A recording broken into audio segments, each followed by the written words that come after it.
So if you've got type 2 diabetes and you're put on an insulin regime or a sulfonylurea, it is important to take into consideration the effect that having a hypo might have on you if you are driving. So it is actually the law in this country that if you are put on insulin, you do need to inform the DVLA. When you're going to take a trip and going to drive, it is important to test your blood sugar level via the finger prick 2 hours or less before you get in the vehicle to drive. If you are going on a longer journey as well, you need to test every 2 hours. So what you will need to do is make sure that your finger prick test is coming out as 5 or above. And an easy way to remember it when it comes to driving is your blood needs to be 5 to drive. So test your blood sugar level. If it is 5 or above, that's fine. Go ahead and take the journey. If it is below 5, then you will need to treat it a little bit like a hypo. So that would be take some fast-acting carbohydrate.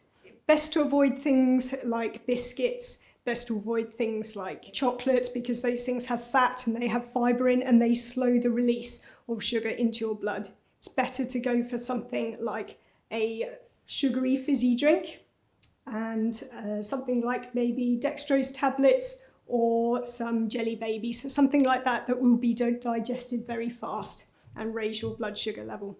So after you've treated it, have a look at your blood sugars again, and if they're up to 5, then wait 45 minutes and then you can continue your journey. If you are partway through a journey and you pulled over to test your blood sugar level and you find that it's dropped again below 5, then you will need to turn off the engine. Obviously find somewhere safe to pull over first. Turn off the engine, take the keys out the ignition and get out of the driver's seat. This is very important because otherwise the police can say that you're still in charge of the vehicle. So once you've done that, treat the hypo.